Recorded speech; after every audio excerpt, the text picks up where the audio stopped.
Alright, so we're gonna demo Billy now. The first video was demoing Vernon, which unfortunately was also cut off because of this terrible screen recording software. Alright, just as we did for Vernon, I'm gonna start Billy up.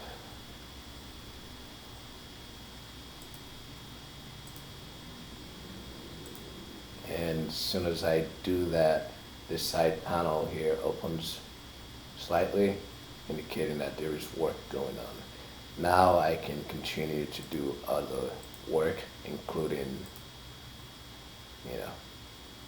on other tabs or even other software.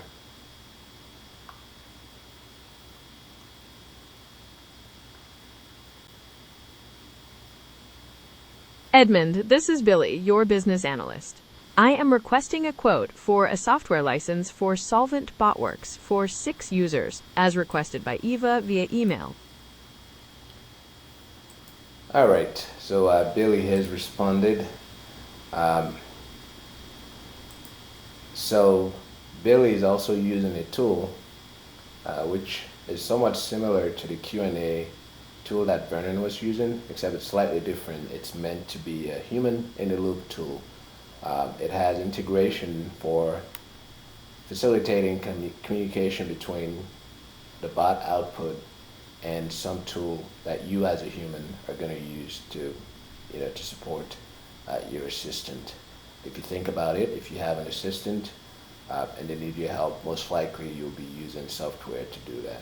So we have this button here, which when I click on it, it's going to open up an app which represents the tool that a human is going to use. In this case, we're being asked for a price code, so we open a price code in the app.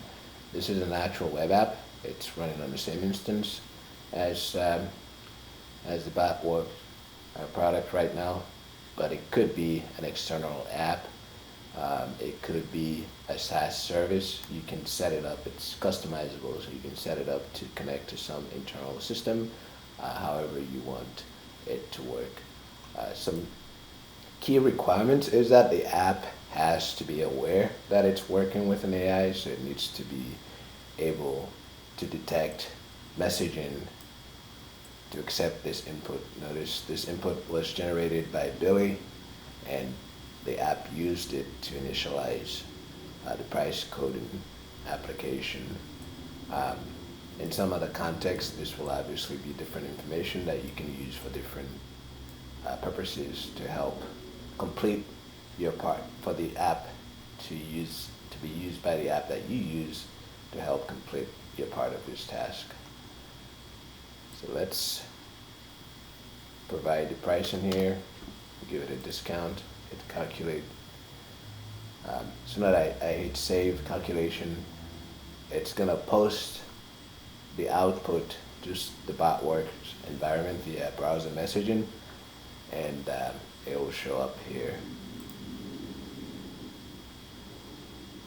Okay, so now we have the output that came back from the app, and it changed that button to send, which will allow us to send this code to Billy.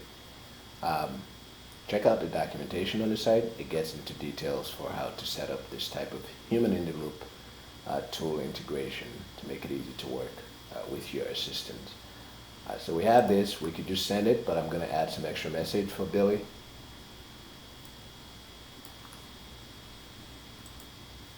Hey, Billy, here's the price code. Tell Eva that if they increase the license count to 10, we can give them 1 for free. In other words, they can get 11 licenses for the price of 10. And also remind her that next Wednesday is our customer conference. She can register for it on our website. Thank you. Okay, we just recorded a message for Billy. I'm going to send it now.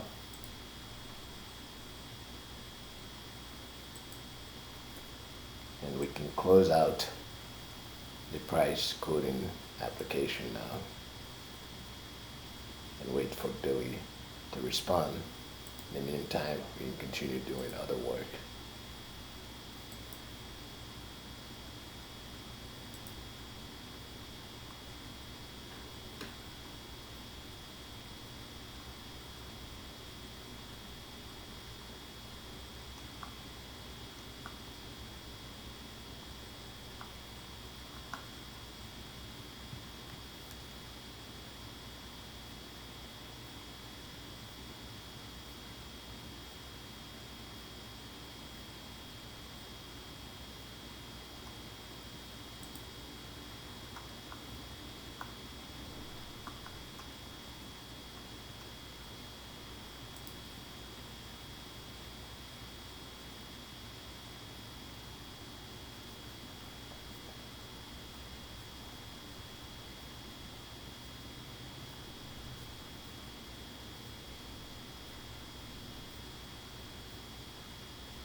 Edmund, this is Billy, your business analyst.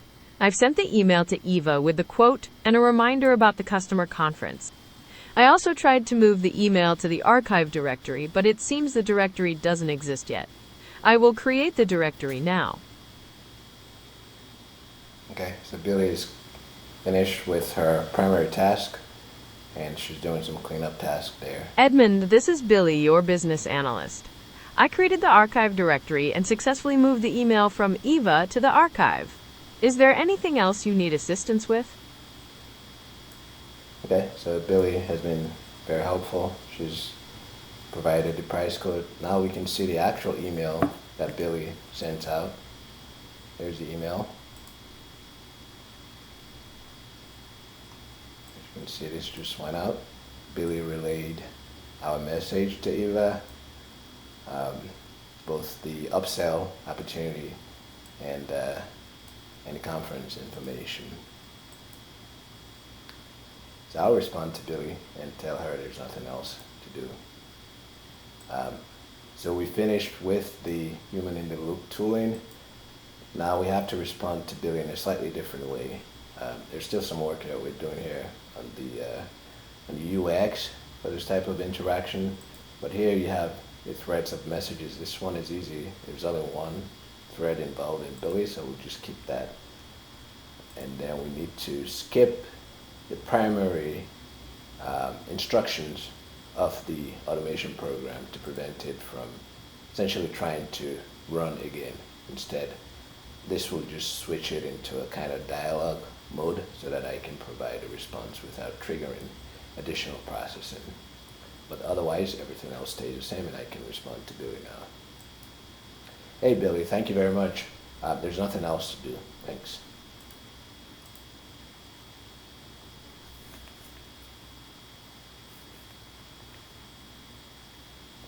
And with that, we are done with Billy's task for now.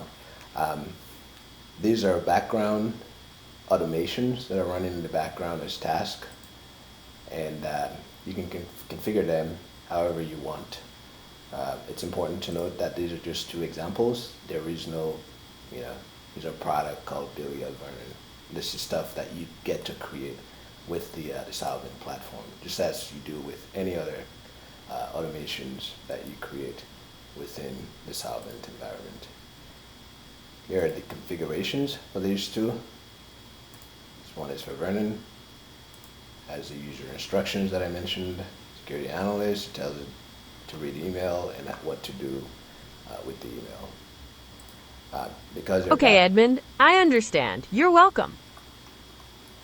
Because this is a background task, you have to schedule the task. There's configuration in there that you can use to control how this is run as a background task. It can be auto-started at the at startup of the system. You can control how often it runs, the interval, and you can control whether it runs, number of times it runs, whether it runs continuously or only for a fixed number of times. Check out the website. It has the documentations in detail for how to set this up. Same is true for the other automations as well. And I think that covers the gist of it. Thank you very much.